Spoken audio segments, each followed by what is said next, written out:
Hello and welcome to my Game Week 18 watch list. Now, let's get straight into it. First off, starting with the premium defenders, nothing really changes here. Trippier, another excellent performance. He's just a great option.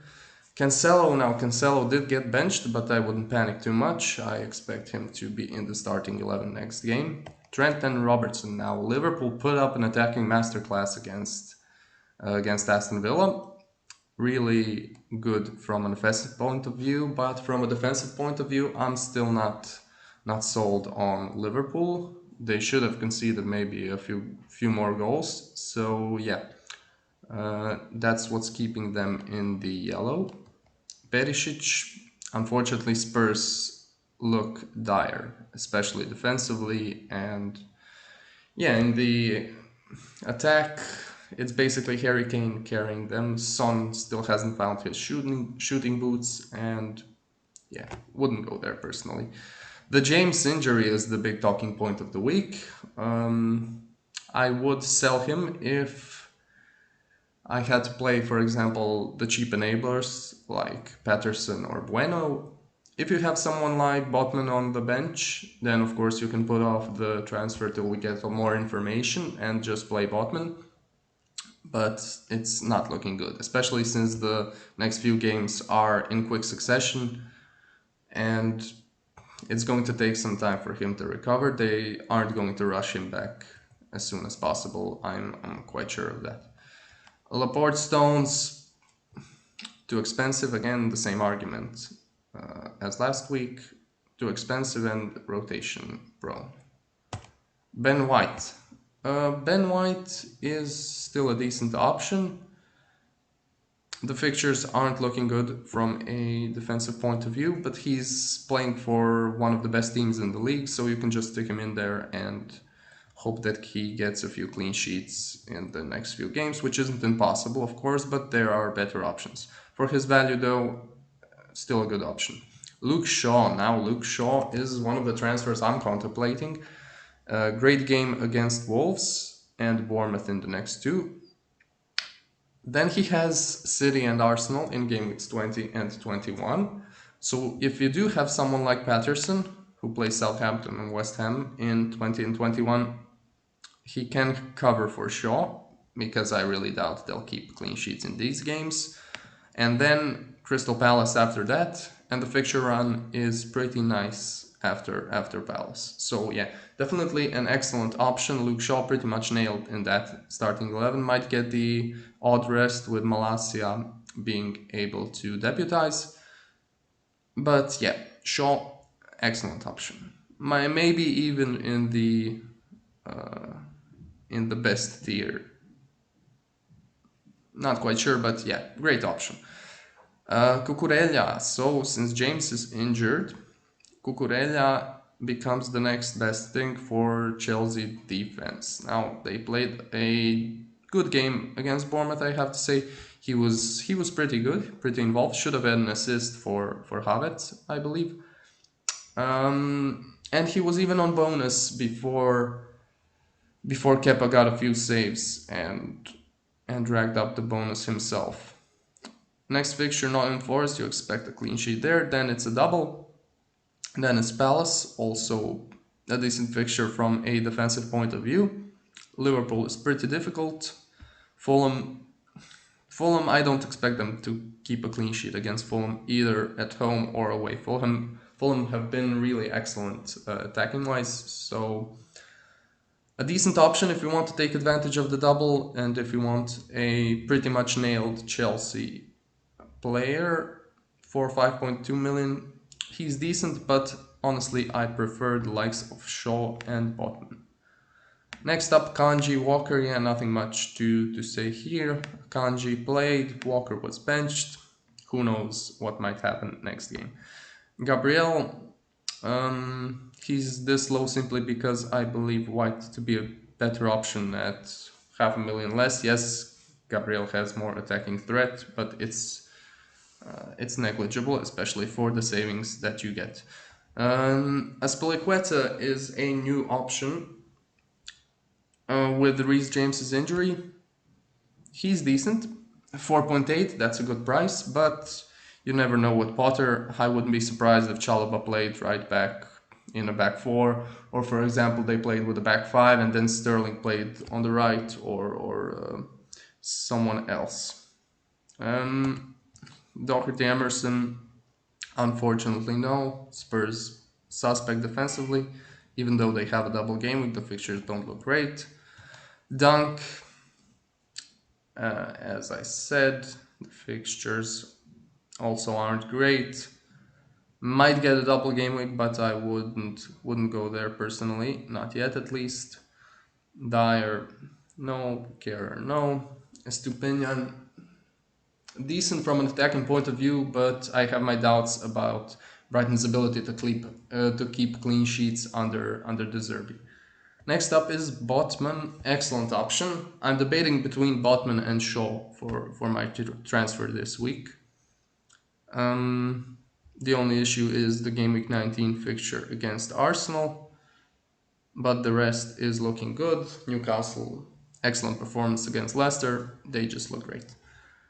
Bueno and Patterson, still good options simply because of the price. Patterson seemingly nailed. Bueno might, we'll have to see the next game, then I'll move him around in my watch list, but currently he's still a decent option just because of the price. Aït-Nouri might come in and steal his place, unfortunately, but we'll have to see, especially after that goal he scored.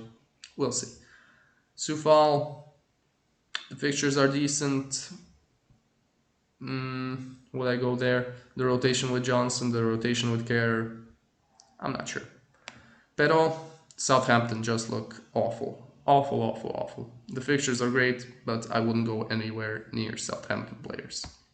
And Neco Williams, simply because I believe there are better cheap enablers. Moving on to the midfielders. In the premium bracket we have KDB and Salah. I wouldn't be too worried about KDB's blank. The fixtures are still good, he still has the double. No reason to panic just yet. Salah, Liverpool looked really good. Really good from an attacking point of view. He looks very sharp, and I would definitely keep him in mind if you don't already have him. An excellent option. Fernandes, with that Nottingham Forest fixture out of the way, unfortunately the fixtures get tougher soon. It's Wolves and Bournemouth in the next two, so that's pretty decent. Should have had really 2 assists in that game, played well. But when there are options like Rashford for 6.8, you're not really going to pay 9.8 for him. If you're looking for a differential, he's a possibility, but I wouldn't go there. Raheem Sterling is an interesting one, so perhaps the most attacking Chelsea midfield option. The only problem is, of course, the rotation and the price. If you want to take advantage of Nottingham Forest and then a double, then Crystal Palace, look, they can score, of course, against Liverpool, Fulham. The fixtures are decent from an attacking point of view. So yeah, he's a good option. I just prefer some other options considering the price and considering the nailedness of the players. Son had a few shots, all weak shots, unfortunately, straight at the keeper. Wouldn't go there, just wouldn't go there. As I said, if you want a Spurs option, go for Harry Kane. In the 7.2 to 8.3 million bracket, Saka gets a rise simply because he's the most consistent of these assets. He's playing for a great team, he's on penalties, just a wonderful option. Foden was benched again.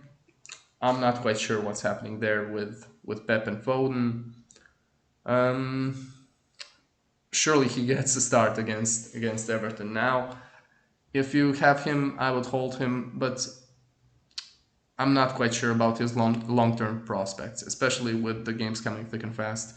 It's looking likely he will be part of the rotation. But I still believe, since he has so much potential when he does start, he can really give you big hauls, he's still a decent option. Next up is Mason Mount. He gets a small rise simply because, yeah, it's nothing worse than a double game week, and then the attacking fixtures, as I said, are great, and he looks to be the only nailed Chelsea midfielder or forwards as well. So Mount is a decent option. Wasn't too involved in the box. That's something you don't like to see in FPL. He did score. It was a great shot outside of the box. Could have had an assist or two. Maybe could have had a goal had other players seen him making good runs, but he's not as involved in the box as the likes of, for example, Rashford and Almiron and Saka, etc. So decent option, good option, I would say definitely, but not the best. Kulusevski, he's one of the players that looked actually decent against Brentford for Spurs. But Spurs just look like a mess currently, so no. Anthony, almost the same argument for Bruno Fernandes. There's just a cheaper option in Rashford that looks better. Really should have scored when Fernandes teed him up in the box. So yeah. Okay option, not a fan though. Madison injured. Maybe after Liverpool, if we get some news that he will start against Fulham. The fixtures are looking decent after that, so he could become an option, but currently nothing special. And then the holy trinity of Almiron, Martinelli, and Rashford. Ridiculously priced, excellent options. If you want to go there, please do. The fixtures don't even matter when you're paying such a cheap price for these assets. Rashford also after Wolves and Bournemouth, which are easy games, easy-ish. Maybe Wolves away isn't the easiest in terms of attacking potential. Bournemouth at home definitely is. Then it's Man City and Arsenal, and we've seen the likes of Rashford being able to cause problems with their pace on the counter-attack against the bigger teams, especially against the likes of City and Arsenal. He did get a haul against Arsenal, I believe, and Martial was the one who got 2 goals against City.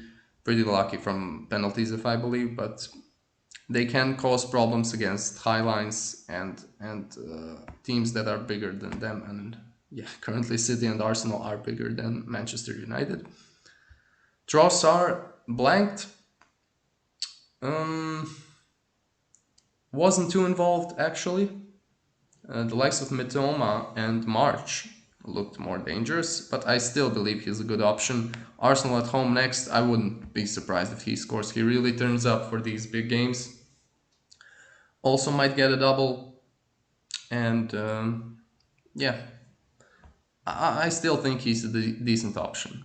Might get downgraded in the near future if he keeps on blanking, and if we see that the Zerbi system isn't getting the best out of him, but I still believe in Trossard. I still think he's a good option. Odegaard gets a small rise, might even be in the same bracket as Rashford, Martinelli, and Almiron.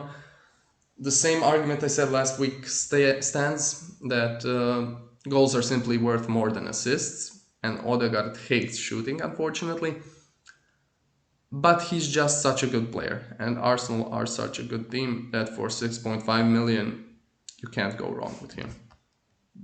Gross gets a small downgrade this week.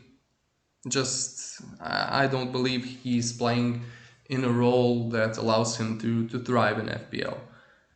A much better asset under Potter, and wouldn't go there personally under De Zerbi. The likes of Gordon, Paquetá, James Ward-Prowse, you can add Harrison and Rodrigo and the likes in there. Just not an option, at least not for this game week. When there are simply better options in bigger teams that cost almost the same amount. And I mean, even if the saving is 1 million between Paquetá and, for example, Martinelli and Rashford, you would rather pay the 1 million for these assets. In the cheapest bracket, everything pretty much stays the same. Pereira remains the best option. You can even play him against Southampton. That's just the reality that Southampton are looking awful, absolutely awful. Yeah, there was some talks about the new manager shutting up shop for Southampton, making them more defensively solid, but there was none of that against Brighton in the last game. So definitely might even I should actually improve, or rather change the color of the fixture difficulty for Southampton, because yeah, they're one of the worst teams in the league, definitely a team to target. Next up is the double game week. You can play him there, and you can then just leave him on the bench simply because he's so cheap. Mitoma is a very interesting option. Had a good game. I think it was 4 or 5 shots, a few chances created. For 4.9 million, he could be a very interesting option in the future. Let's wait and see against Arsenal, but yeah, he could get a rise soon. Bailey, he did get a start, really should have scored. Scuffed an incredible chance in the penalty area. Might be a decent option in the future. The price is ridiculous. I mean, 4.5 million for a midfielder that's playing out of position almost as a forward. He could be a great option if we see him regularly starting for this Aston Villa side. And De Silva, yeah, he's still here simply because he's the cheapest option, but I wouldn't go there personally. If you're really desperate for funds, you can get De Silva, but it's a no from me. Moving on to the forwards, yeah, in the premium forward brackets, things stay pretty much the same. Haaland is the best option. Kane is still a good option. No matter how poorly Spurs play, he always seems to get a return, always seems to get a goal. So he's still decent. Darwin, I mean, what a performance by Darwin Núñez. Absolutely atrocious from a finishing point of view. In other aspects of the game, he was decent, but yeah, it's fantasy, so we're in it for the points. Hopefully Darwin can do something against Leicester, who looked shocking defensively. I would still keep him, but if he blanks against Leicester, I might think of swapping him for the likes of Havertz or Mitrović, or one of these cheaper options. A new addition to the list is Kai Havertz. A decent haul against Bournemouth. Yeah, Nottingham Forest, double game week, decent attacking fixtures. The rotation is, of course, an issue. His price is also pretty difficult to justify when you can get the likes of Mitrović, Martial, and Nketiah for a million less. But he's a good option. I wouldn't fault you for going there. Vardy still remains a no-go, unfortunately, with the rotation with Daka. Similarly, Daka also isn't an option because of the rotation with Vardy. Now Mitrović, we all thought he was injured. The comments from Marco Silva weren't great. But yeah, he put in a masterclass from a fantasy point of view. And next up is Southampton. He surely scores there. And then a double game week. If you have no pressing issues in your team and you would like to maybe swap out one of your forwards, then Mitrović is definitely in the best tier possible. He's a great option. Martial and Nketiah both got starts, both got goals. Nketiah even had an assist, a wonderful back heel assist disallowed. So yeah, great options, I believe. Nketiah, until Jesus is back, could be a bargain at 6.5. Similarly, Martial at 6.7. There are some doubts in me about his minutes, especially if, yeah, I forgot to mention that Ben Crellin has said that there's a 70% chance that Manchester United gets a double game week, I think in game week 20. So that would be huge. It would absolutely skyrocket the value of these Manchester United assets, considering they have Wolves, Bournemouth, and then a double game week. They would be top of my priority list. yeah, great options, Martial and Nketiah. Wilson missed out of nowhere, missed out, wasn't even on the bench. Eddie Howe spoke that even when he does return, he will need some time for his immune system to build up and for him to get some match fitness. Wouldn't go there personally. Adams, Southampton are just poor. The fixtures are great, so if you really want to go crazy, you can go for Adams, but I wouldn't go there. Watkins, Villa, I need to see more from Aston Villa, and I wouldn't get them against Spurs away.